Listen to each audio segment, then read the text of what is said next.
This is the story about the mine town of Pinos Altos, New Mexico. This old town is just a few miles out of Silver City down in the southwest part of New Mexico. Although this old town was a real rich boom town in its day, as you will see in the video, the town had a very rough start to life, unlike many of the old mine camps we read about. It was back in 1860 that a prospector by the name of Robert Birch was in the hills of New Mexico looking for gold. Robert was said to have been an old 49er but never had much luck in California. While walking through the mountains one day, he and a couple of other prospectors stopped by a small creek for a drink of water. Bending down to get a drink, Robert couldn't believe his eyes. There it was, gold, just laying in the creek, sparkling and glistening in the sun. And not just a little bit of gold either. No, sir, there was a whole lot of gold. Well, it didn't take much panning, and Robert and his buddies were soon filling their boots with gold nuggets. And like all gold discoveries back then, it didn't take long for word to get out either, and in no time flat, there is said to have been over 700 other miners panning the creeks. Like most old gold rushes, the camps were just like the rest, where miners lived in tents or whatever they could scrounge up for shelter. Before long, it is said that there were close to 30 different mines working in the area. Within a few months, a small town was started, and they called this town Birchville, after Robert Birch, who was the prospector who got this rush going in the first place. It is said that Robert Birch never really hung around much after this gold discovery and is said to have died in 1866 after joining the Confederate troops. The town's name was later changed to Pinos Altos, which means tall pines in Spanish. Mining in these hills in the beginning was pretty risky at first. That was mainly because of the many Apache raids that took place. Because of this risk, there were a couple of militia companies set up. One of the groups was headed up by Captain Thomas Maston, and that group became known as the Arizona Guards. The other group called themselves the Minutemen. These groups would patrol the area around the nearby mines and small camps. Most of the Arizona Guards were settlers and miners from around Pinos Altos and were there to help protect their properties. Then it happened. On the morning of September 27th, 1861, over 300 Apache warriors stormed the small town. This surprise attack came out of nowhere and caught most of the folks off guard. Some miners hid underground in their mines, while others fled into the forested hills to avoid being killed by the invading warriors. Unfortunately, both groups of militia were out of town on patrols when the Apache arrived. The Arizona Guards arrived back in town shortly after the attack and started to set up a defensive position. While having a shootout and even hand-to-hand combat with the Apaches, Captain Maston knew he had to do something fast. He then ordered the men to retrieve an old cannon that was in the town to be used. However, there were no cannonballs to be had.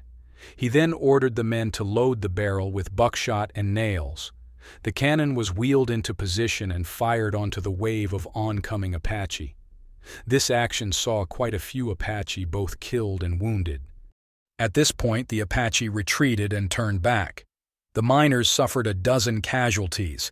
However, they killed or wounded as many as 30 Apaches, including several of the best warriors.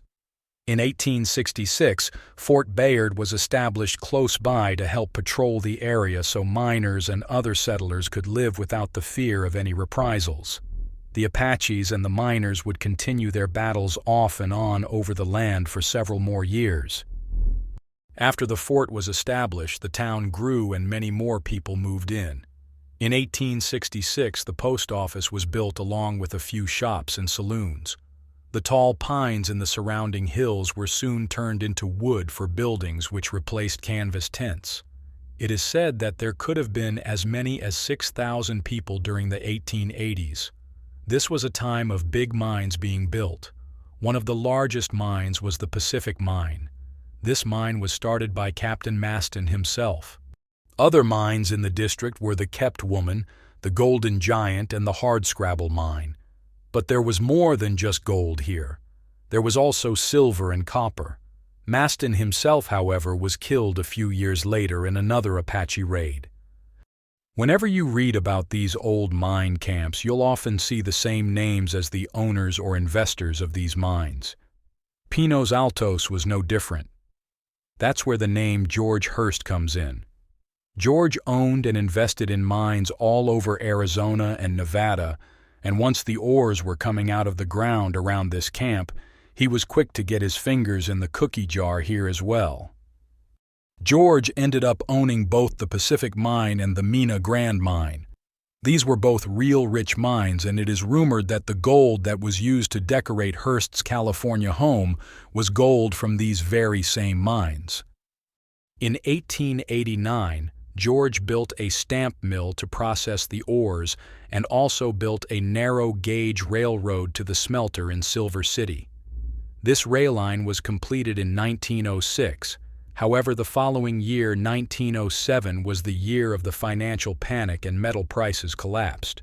Mining did pick up a few years later and ran strong into the First World War. After the war ended, metal prices took a hit and more of the less profitable mines shut down.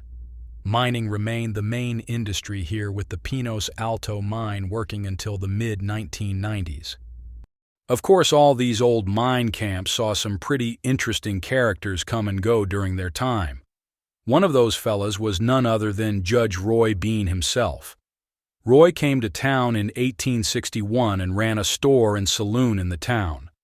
Remember that cannon that was used to repel the Apache warriors? Well, that was Roy's cannon. Believe it or not, it was on display in front of his store.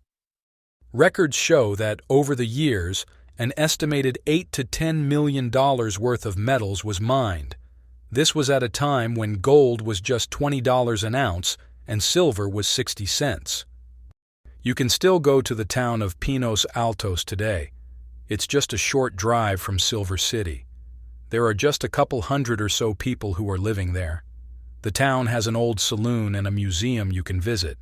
There is even an old opera house, and there is the Hearst Church that was built by members of the Hearst family back in 1898. If you are traveling with an RV, there is also a small RV park in the town. Well, that's about it for this week's video. I sure hope you enjoyed this short story about the town of Pinos Altos.